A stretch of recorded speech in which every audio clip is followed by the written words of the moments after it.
Welcome to The Next Big Thing, the 2469 Community Podcast. Joining us today, we have Khizer, CEO of Trouve Labs; Jamil Shinawi, co-founder and CEO of Ahoy and actual VC; Addo Smajic, co-founder of Source Network; and Mustafa Watar, managing director of Forsa Barter.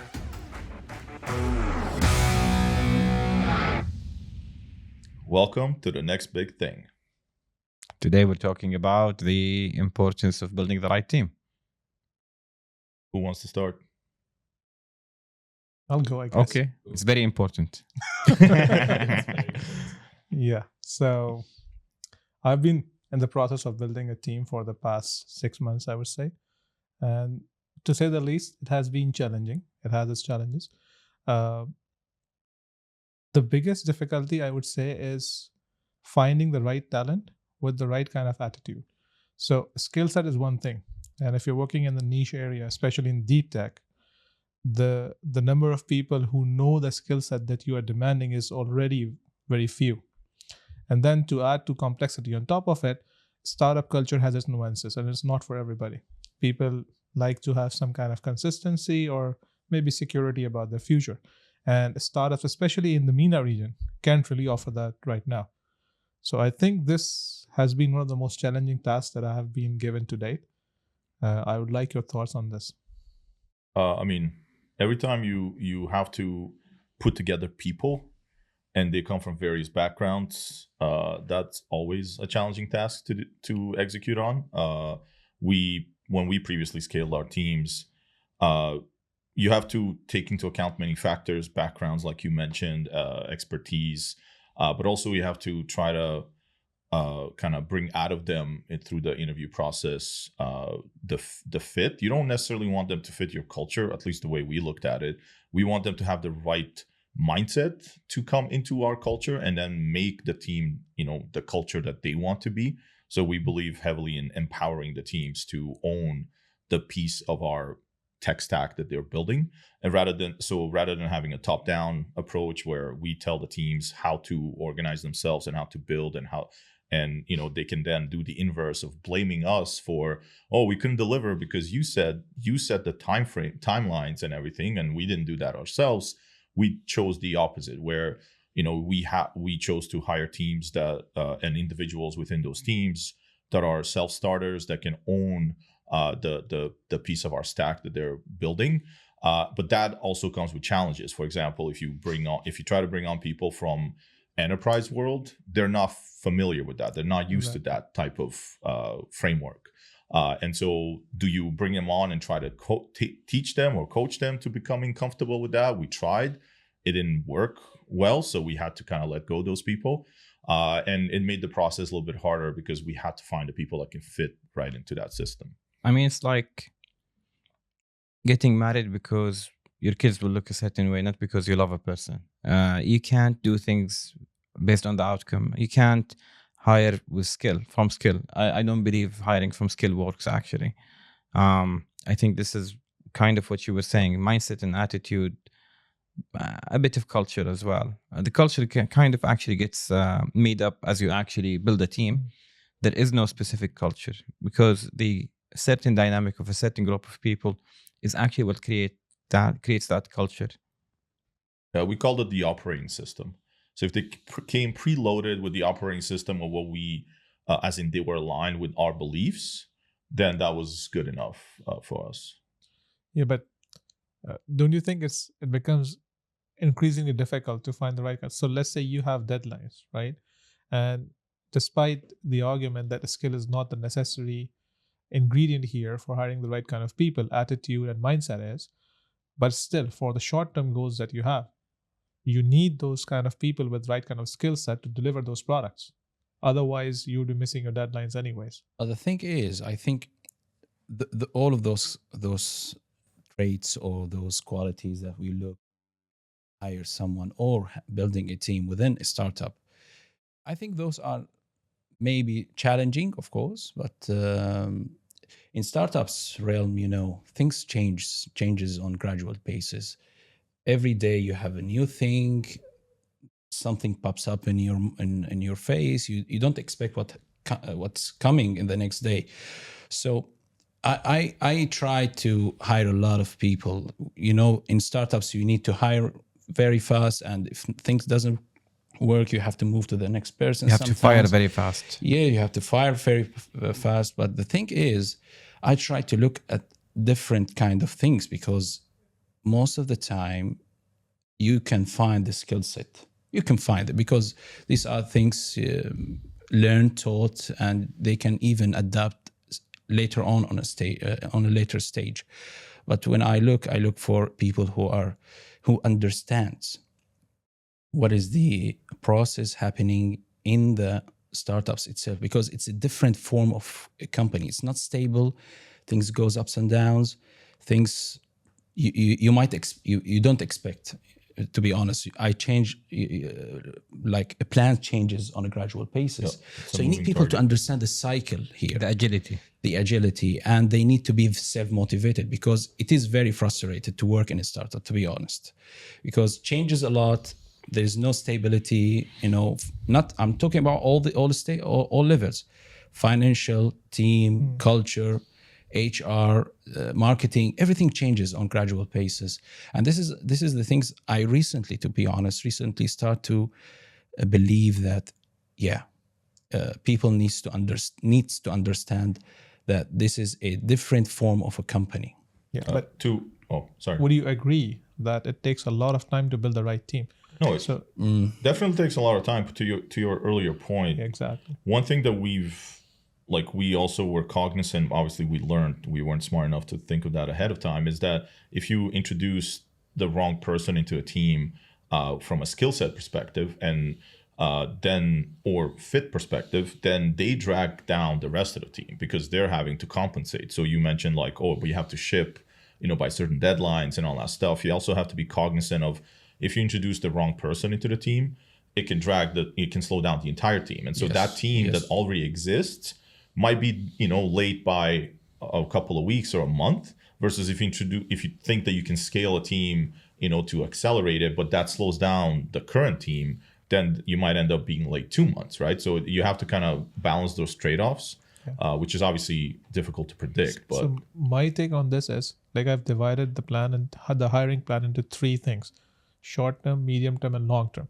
So among the people that I have, I for sure know who's going to stick around for the long term and has a temperament to deal with the startups, right?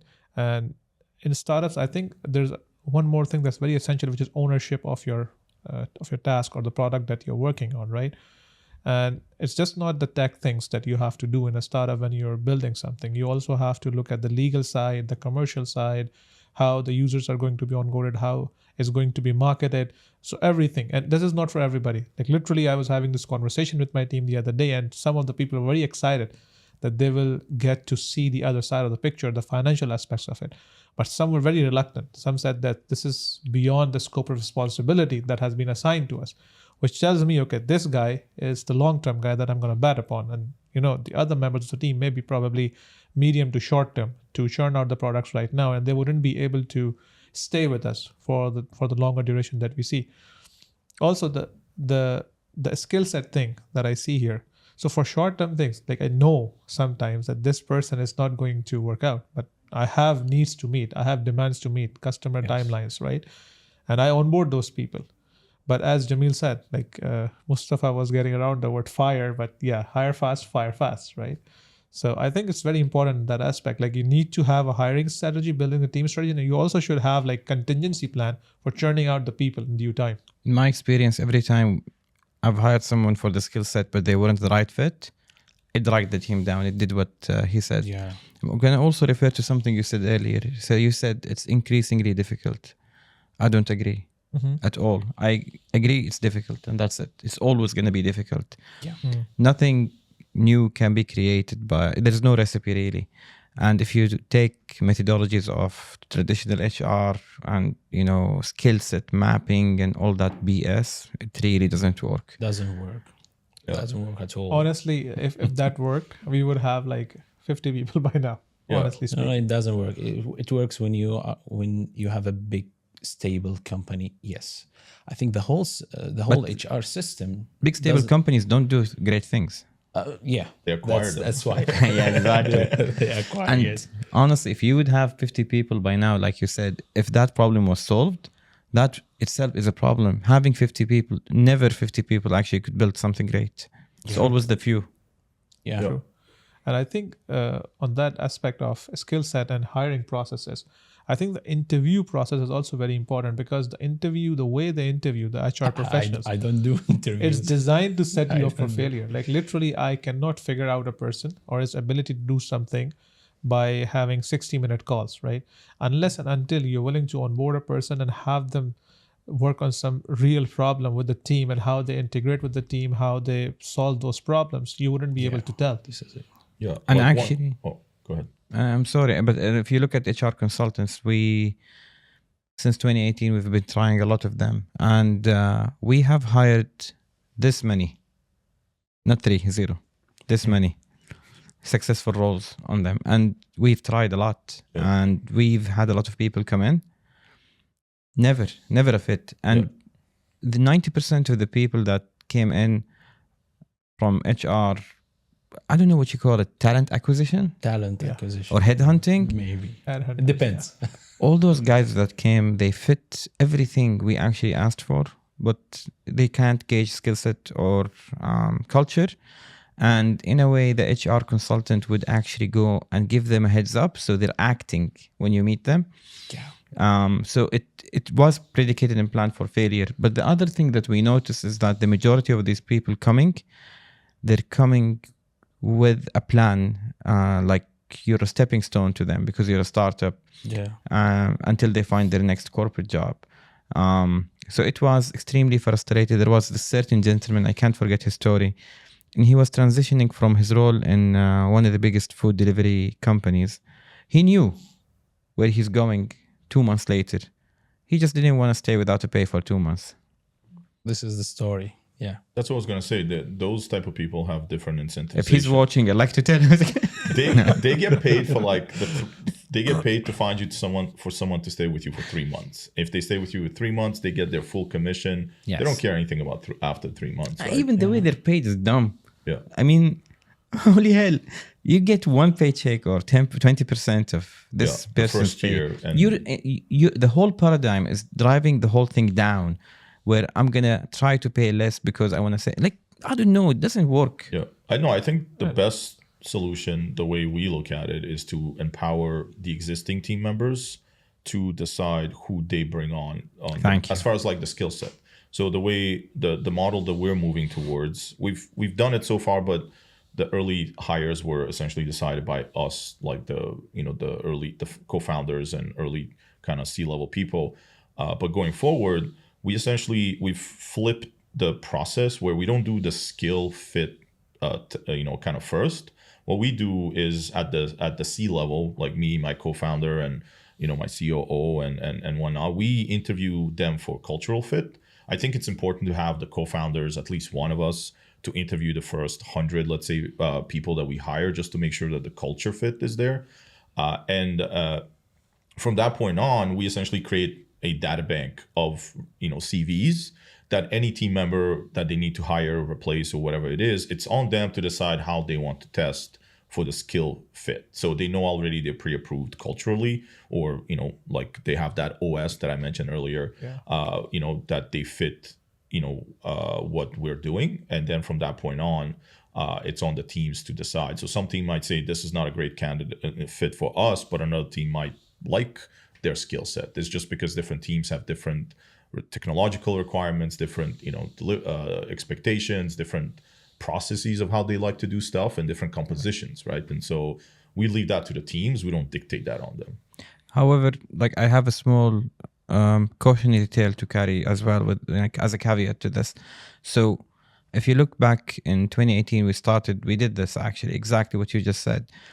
But then as you have a lot of people, then the growth of people, especially people who think about other people as resources, not other people, the growth just becomes stupid and the hiring becomes dumb, because everybody looks at the vision and treats it as objectives, which is extremely toxic. So they just, you have a lot of firepower, but at the end of the day, you just have one barrel, So it becomes an avalanche of overkill of hiring a lot of superstars, but in reality it's a graveyard of talent, and that becomes really risky in my opinion. But it doesn't change the fact that I agree with you. I agree with that is the right way of doing it. There should not, but there should be a cap on a size of team per product or per project. Definitely. Yeah, I mean, I didn't mention that our teams are capped to 8 people, and Perfect. if they need to grow beyond 8, then we refactor, which is coding word for like splitting up the code. We also refactor the team members. Each team has a team lead. Effectively, they're like the CEO of the team, and it's their job to essentially then elevate one of the other team members, the other 7, to be the team lead for the new team, and who will keep which team member. And then from that point on, those individual team leads and teams, now that they've split into 2 or 4, or it's not always 4 and 4, sometimes it might be 5 and 3 or something like that, then it's on them to then grow again. And that's kind of here. It's I think the process that you're talking about is pretty much related to the nature of the company. Yeah. So you can have this kind of agility. I think, it works when you have a project-based a company which works on a project, which goes from a project to another, and so on and so forth, like a tech company, for example.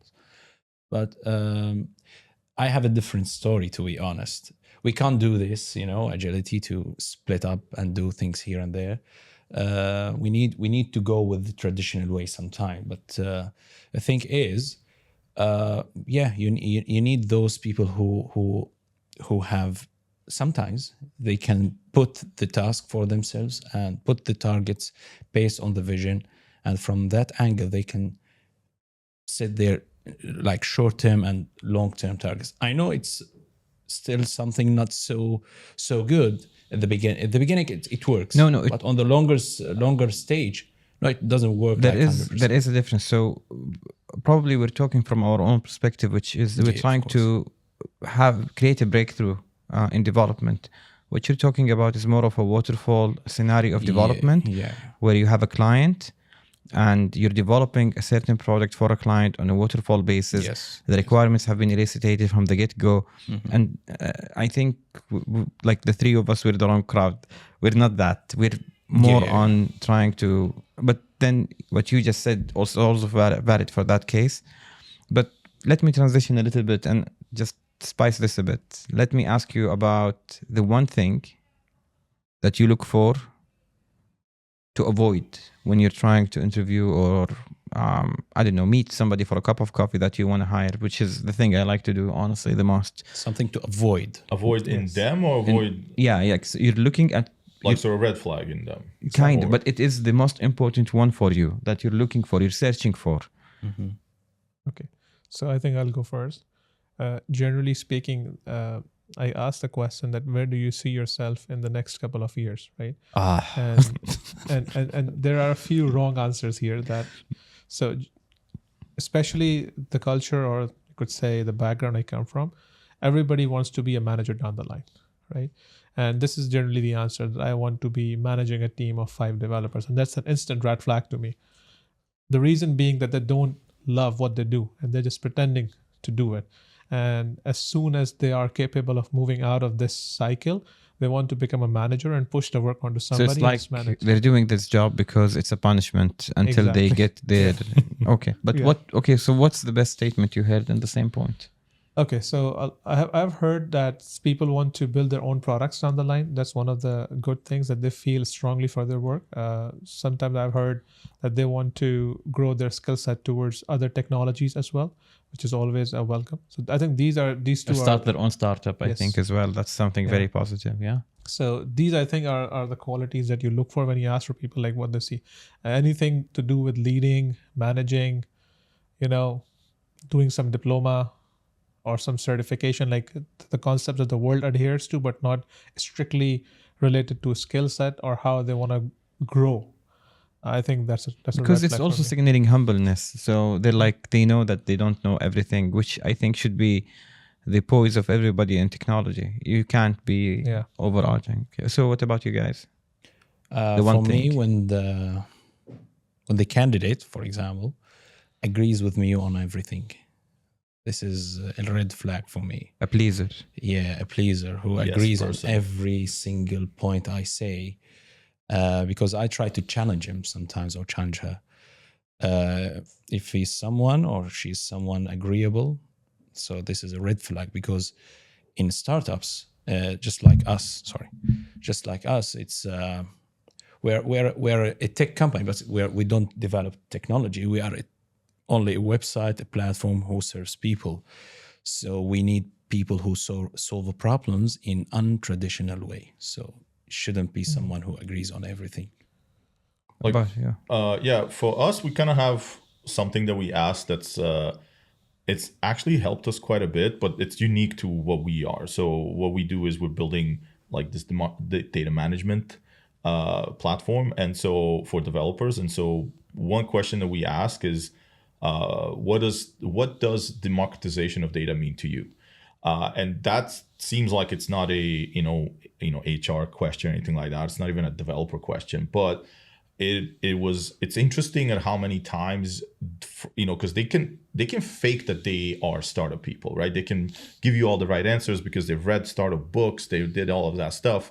But when we ask them that question, they end up giving you answers that where they come from, right? So we know instantly that they're enterprise people because they'll say, oh, it's so different departments can have access to the data and this and that, versus like democratization of data. What really means to us is that individuals have control over your and so that has been one of the things that we've kind of used in our process to weed out the posers, I guess you can say, that read the books, that did all the stuff to prep for that interview, knowing what founders of startups will ask, that then we ask them this like out of nowhere question, like what is and surprisingly it's been quite effective at weeding out people that are trying to kind of a little bit to your point, like trying to like be not necessarily yes people, but try to like present themselves as something that they really are not. So in a neutral way, so you don't get mad at any point. Yeah.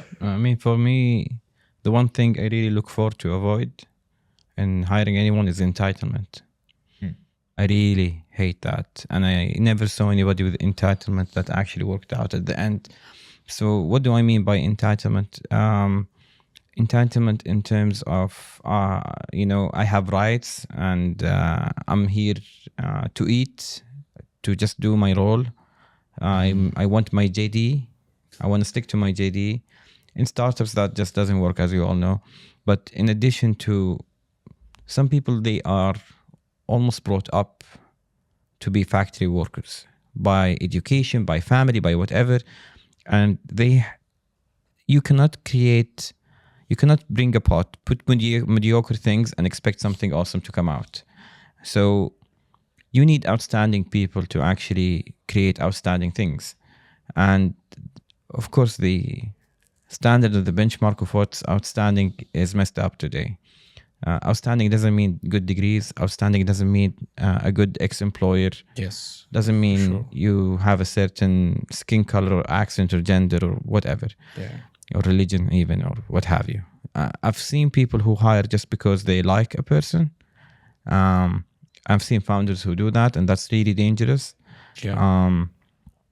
I think I was able to actually work with people I didn't like initially, but then there is camaraderie when you do something together, right? Yeah. So you kind of eliminate the differences and actually understand and empathize with the other person, as long as you are united in one mission. I do believe that. If you look at the military, you should put aside your personal thoughts about any person and exactly. keep focusing on the work. Look at the military. How does a unit function? Did they actually think about a fit of people together? They didn't. They don't. No. But they're all united. And I think it's Simon Sinek. He's always like really focused on military examples in a positive way. I really like even his book, Think About Why, I think it's called.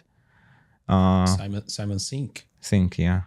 Yeah, start with why, I think. Start with why. So, and his examples about, I'm sure we all watched that reel about, the SEAL Sigma 6. And Yeah, if you look, even when you have social divide or even ideological divide in a country, in the military, all these differences are eliminated. And the reason I think for that is because there is hardship and challenge. I believe that just like diamonds, only with pressure and really, if you don't have a challenge, you can't really get out something quality on the other side. It's just a rule of nature. Yes. It might be me just doing a big brush stroke statement here, but I believe there's some truth to that. That's why I sometimes I believe that when you hire people or your team or people in general, there's two types of people. There's architects and who build things, and there's those the workers. The workers do whatever you tell them to do, and that's it. No less, no more.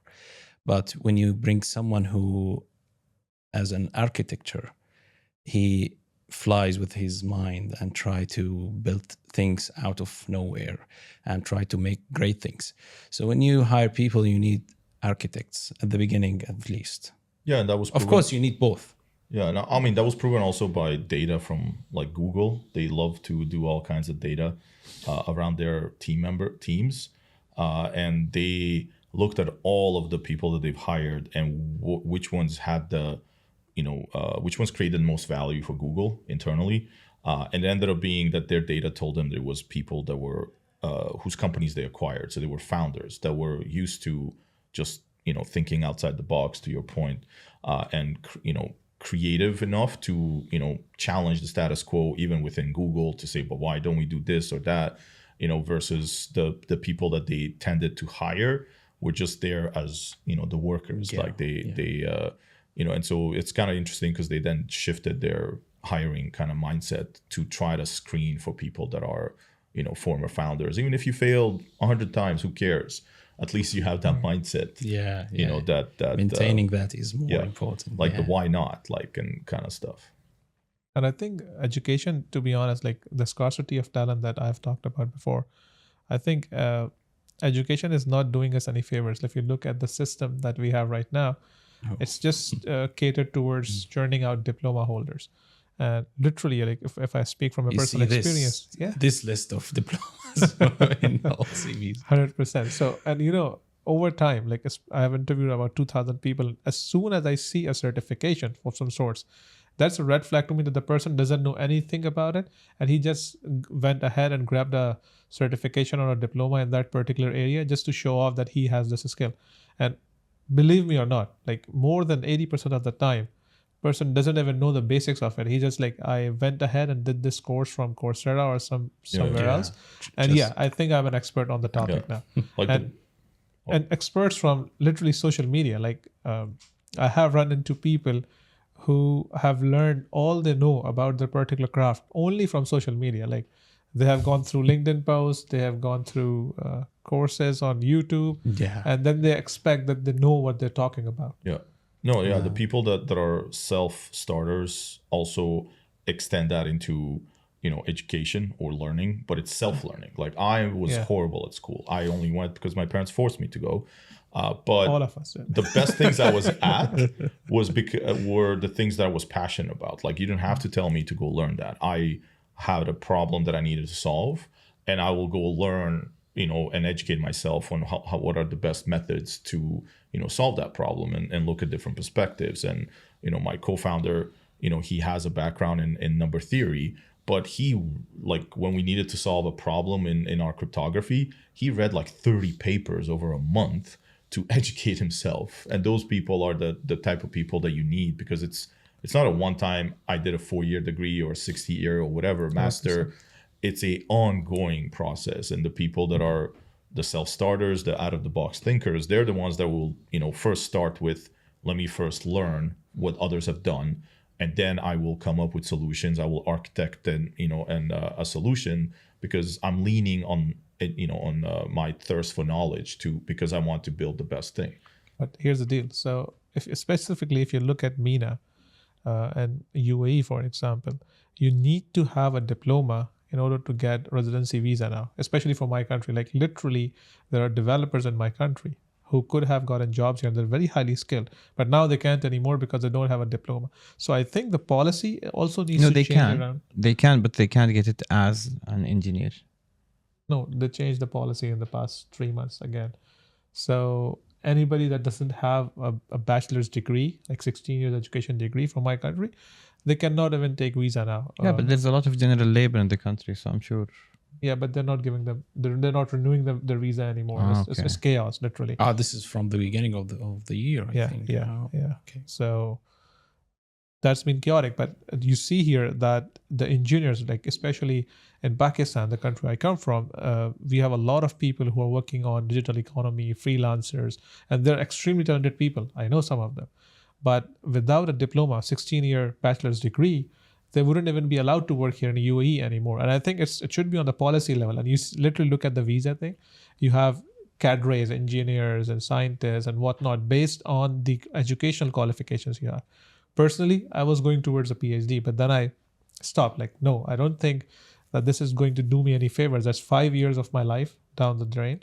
And essentially speaking, if I work in the industry, I'm going to be in a much better position to be able to grow myself and have the right kind of skill set if I went to and did some research on something that nobody even cares about, literally. I truly agree with that. I mean, anybody who name drops, colleges and education, just a huge turn off for me. And I mean, education have failed us all.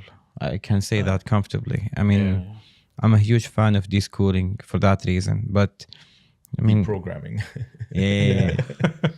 But that might be a topic for another day. But thinking about this, I mean, what do we look for the most in the people regardless of the skill or the role or whatever we want them to do? For me, I like the profile of underdogs.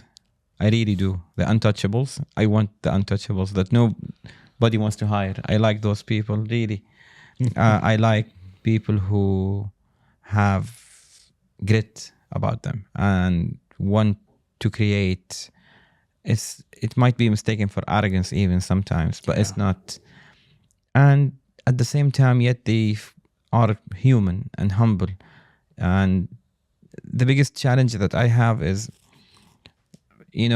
most of us in this industry, we're kind of introverted, and we find it really hard to also communicate with other introverts as well, who in the moment might act a bit funny just because they're under the pressure of meeting a new person. So you're not seeing them like their normal self, if you know what I mean. And I think anybody who's accustomed to sitting alone, learning alone, and working behind the screen gets a bit affected by it.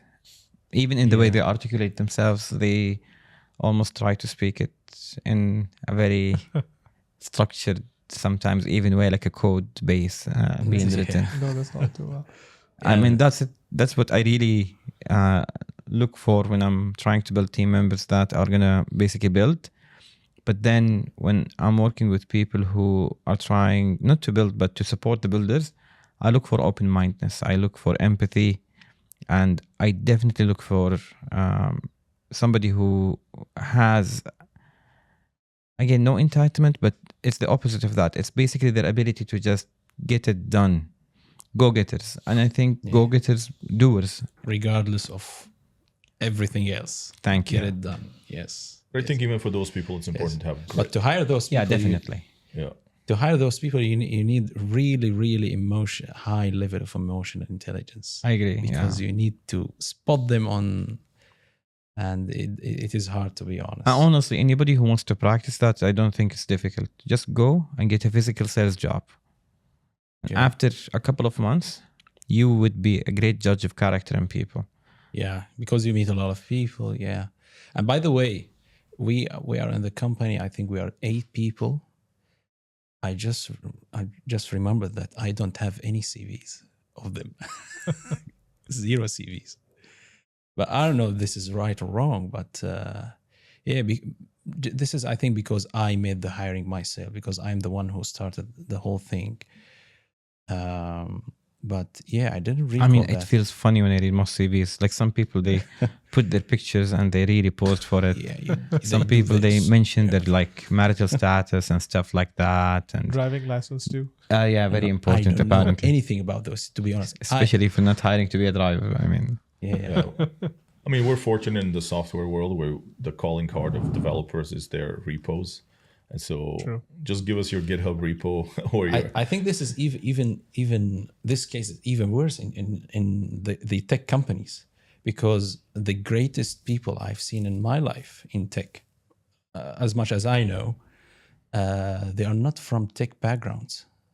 They're they sit behind the computer, they do coding, they self-learn, they solve problem. I mean, some of our best. Some of them, they have mental health issues, by the way. That's fine. I don't. I They think are very we all great, have. very great. I think everyone has some mental issue, some way or the other. I agree. It's just the compatibility of the issues, you know. No, but because I recall that some of them, he's I think he's 16 years old, and he has some very overhyped something. Yeah, like sometimes he feels hype. very yeah. And sometimes Hypomania. he doesn't sleep. Sometimes he sleeps like 16 hours, but he works in blockchain and things I didn't. Yeah, I find imagine. people like that very hard to blend into teams as well, like overachievers. I mean, again, something Simon talks about. I'd rather to have people who are just medium and consistent, rather than those shooting stars that really can't blend with teams. But okay, so I mentioned a while ago, I mentioned basically what do I look really for. What about you guys?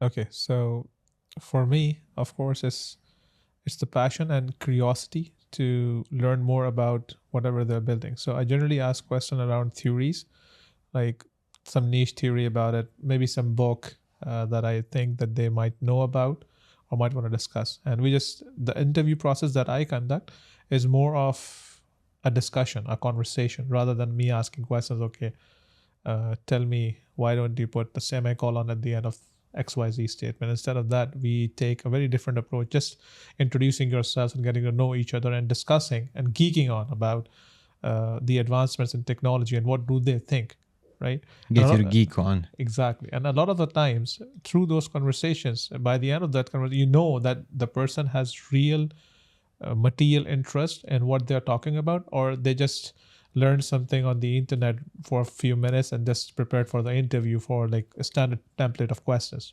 And these conversations can actually lead into like what they're passionate about building, what they care about, right? And their values and the core values that they have. And this is what I look for when I'm generally doing the interviews. I don't have like a fixed template. I just take it as a free discussion kind of thing. And generally speaking, after the screening, I go towards the team to do some technical checking. Maybe let's say they have worked on some version of the product, Angular 5 or 7. But that's about it. We don't have a very stringent process with regards to the interviews. What we do look for is post-interview, the probation period, right? How they are working in the team, how they communicate, what's their work ethic like, right? Oftentimes I would just throw a curveball, like a challenge. Let's say, okay, you have to work this weekend because of some urgent requirement. And the answer to that question actually is very telling to me that is this person going to be long-term or is he going to be the short-term employee? You can explore some of that, I think, during the first meeting, because the first time you meet someone, it's very easy to throw them out of the comfort zone a bit. I'm not saying to, like, I've seen some HR people do it in a very nasty way. I meant more of a, but no, I meant like, say something unexpected and see how they react to it. It can be self-inflicted. Like I usually mention a very awkward story about myself. And I have a lot of those, by the way, guys. We need to hear some. We've witnessed But some. on that note, as you mentioned before as well, and I take a leaf out of Jamil's book on work-life balance, like literally working in startups, you don't have a work-life balance. That's pretty much straightforward. And okay, I think this takes a different tangent here, but the woke culture, sort of with regards to the employment, have taught people that okay, 9 to 5, and that's it. You don't, Entitlement. entitlement, right? And this is also what I look for. Like I ask people these questions, like, what if I need you beyond those hours, right? And what would your response be? How would you be comfortable working that way?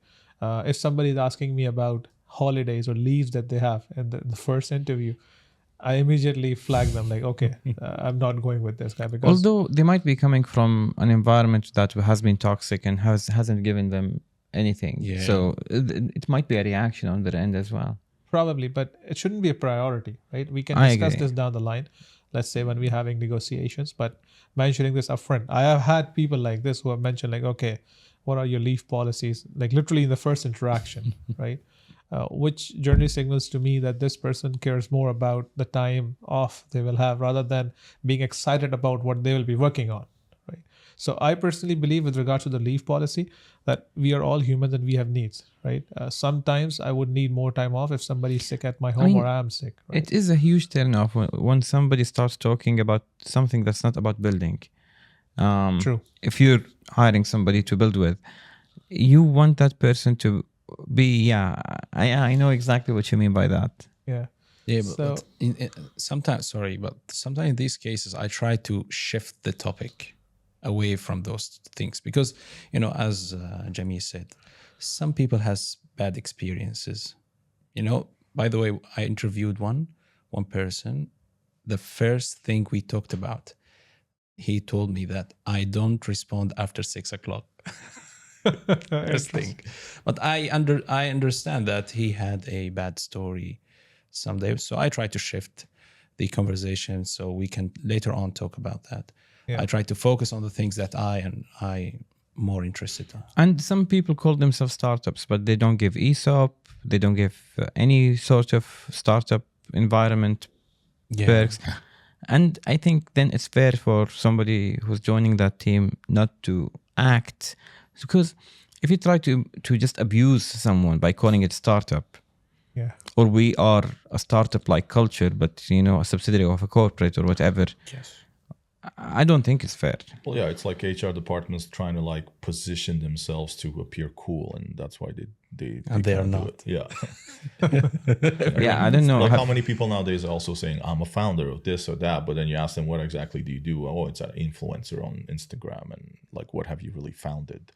Or Recently I start seeing that most of the people I follow, they start founding things. Yeah. I don't know. Yeah. What about you? What do you look for? I think I echo some of the stuff you've said, but I'll summarize it in like I guess give a different reason why I think of it is grit and determination.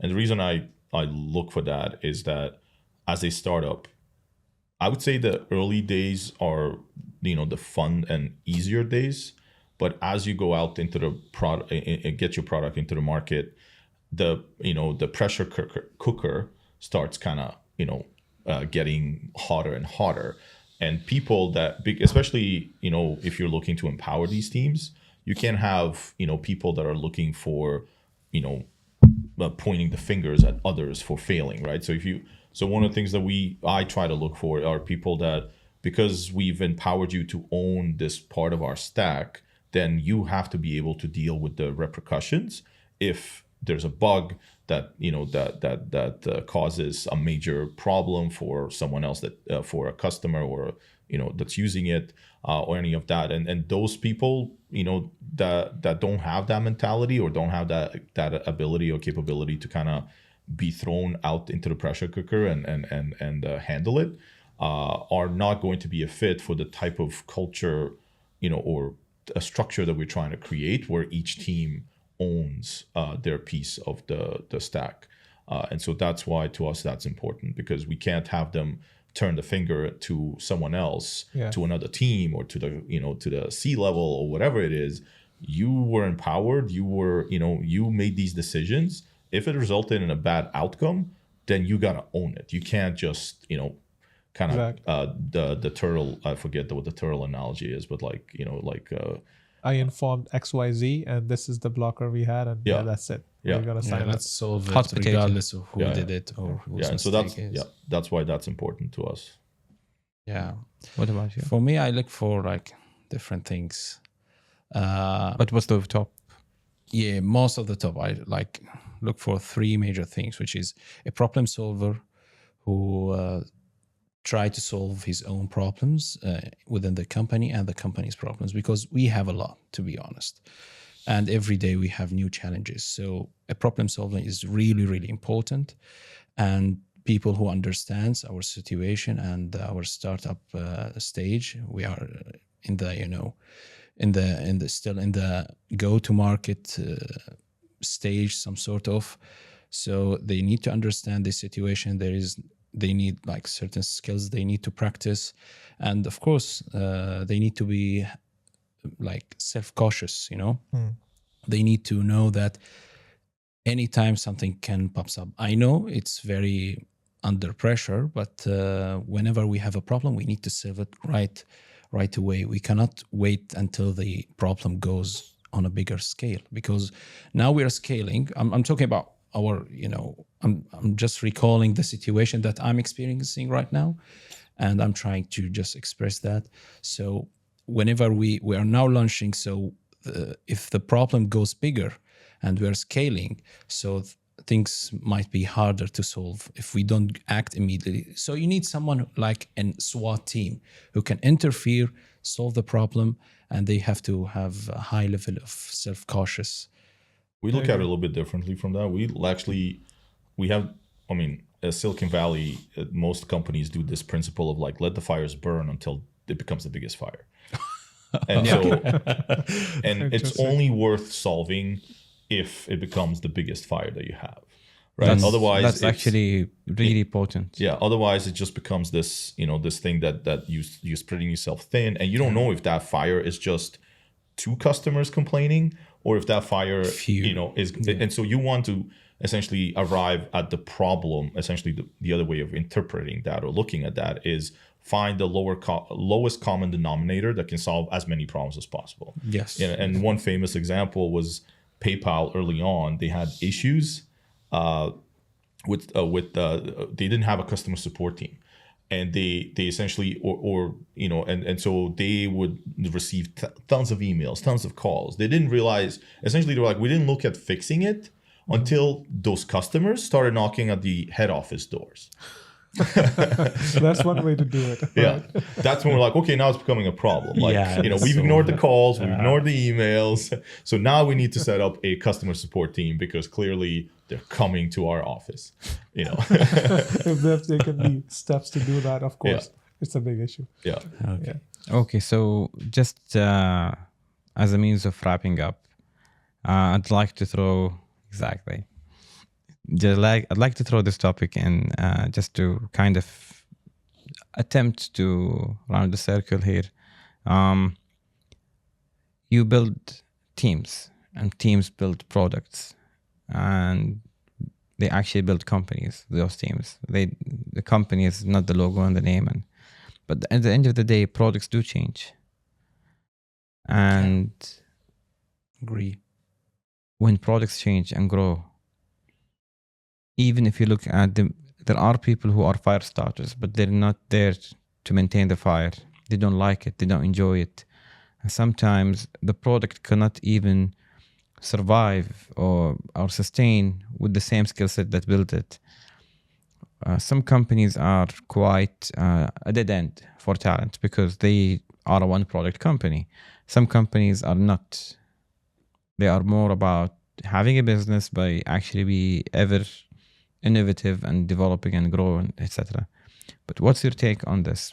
When you have a mismatch, not initially, but really later on, between the team that you have this camaraderie with and you're really loyal to each other, and you have a lot to owe to them to have the product where it is today, but they are just being free. They just become freeloaders today. So you're talking about maturity once the company changes and expands and the nature of the company changes. the team who worked before sometimes doesn't fit on the long run. Yeah. So personally speaking, like all good things have a certain end, right? So you can only, like, especially in tech industry, you can only plan for next 3 years or maybe maximum 5 years. Even And- that's too 1 long. year. Yeah. The point being that In our case, 4 months. Yeah. okay, even better. So, but still, like the skill sets change, the demands of the market change. You may be pivoting out of your startup. So I think we have to be mindful of that. That this is going to happen eventually, right? Now the question becomes whether those people that you have hired and if they had all those right ingredients, such as attitude and mindset. Do they want to pivot or not? I mean, at that point, I would personally be able to end the relationship on a good note rather than pushing them to become villains. Like all heroes become villains at the end of the day. So I wouldn't want to go down that road. I Marvel would just fan. let them off. I think the way I look at it is you have different people that are meant to be part of a startup as it grows from the idea stage to becoming a sustainable, like gets to the top of the curve and becomes, a self-sustaining kind of company with product market fit and everything. And you essentially have to communicate and to people that they have to be comfortable with change. And so if you are a good builder, maybe let's say the first 50 people that we bring in, and obviously this is from a context of building products, in deep tech side of things, the first 50 people have to be the ones that are comfortable wearing many hats. But those people are not the right fit for once the company has to start transitioning into being a operations kind of, just delivering and maintaining the status quo. And that's essentially, what we try to kind of communicate and how I look at it is that we don't expect everyone to be there for the long haul. The ones that helped us get to the 50 to 100 people or whatever it is, that were the builders that were comfortable wearing many hats and all that stuff. We don't expect them to be there for the next phase. If anything, we would encourage them to try to build something that's adjacent to our product. Maybe they can build their own startup. Maybe they can. That's why this construction of these teams that are like size of 8. We have no problem. If one of those teams builds something that becomes used more by, effectively turns into its own product in some ways, we have no problem having that team spin out into its own startup. It's still being part of our entire ecosystem, but let them be independent, right? Because that's what they were brought in for, is to be the builders, to deliver this, this product. But once the product comes to that stage where it's becomes a operations thing and all that stuff, then you have to be comfortable as the founders of the company and the startup to be realistic and to realize that you're gonna have to start transitioning, and maybe then it's even a good time for the founders to even start reconsidering. There are many stories of founders that realize that, what, I'm not a good fit anymore because now the company is all about selling and hyper growth. The product is there, we have product market fit. I'm gonna remove myself out of the equation. I'm not gonna be the CTO, the CPO, the CEO anymore. We will install someone that's good at that, and I will go to what I'm good at. There are people who are fire starters. There are people who are rainmakers, and obviously it doesn't go together well. But certain companies can achieve it. Certain companies can't, depending on where the company is heading and what kind of company it is. But we have actually done this, basically making sure that you get exposed in your time to many different things, and then probably outside of your comfort zone, and then try to go out with your own thing. And that's why also ESOP, I think, is very, very, very important. It's not a norm everywhere, unfortunately. I think we're out of time, and I think they want to kick us out of the studio. Do you think so? They're looking at us funny? Maybe, I don't know. And maybe they want a team and want to hire us consultants after this. Okay, 30 seconds. Any last words? Anything you'd like to add? For just a quick note. I think as for the changes, they need to own the change. and they have to focus on the vision, not on the product itself, because product changes over time, but vision stays still. Yeah. Yeah. On the importance of hiring the right team, I think the question was kind of a rhetoric, because the answer is yes anyways. So we discussed the process of hiring a team rather than the importance of the right team. Yeah, it's because the answer is definitely yes. It's the To essence conclude. of succeeding or not. So to If you have- satisfy the topic, yes, it is important. Exactly. And Yes. I would like just to add a small sentence to what you just said. The minute the product changes and you didn't change, you already detached from the product. Yes. I think looking inwards is really healthy always for everyone. True. Yes. Yes. Really. Sometimes it's a good to kind of echo what you just said, it's sometimes it actually is worth looking at, if you might be the blocker in the company evolving and not the teams themselves. 100%. And it could be anyone. Yeah. So it's not just the teams, it is actually everyone, like the founders as well, and decision makers also, that need to abide by these things that we've discussed, and you know what they say, the fish rots from the head. Yep. It's true. True. Thank you everyone for joining us, and Thank you so much. thank you guys. Thank you for your time. It was really lovely talking about this with you. Yeah, of course. Appreciate it.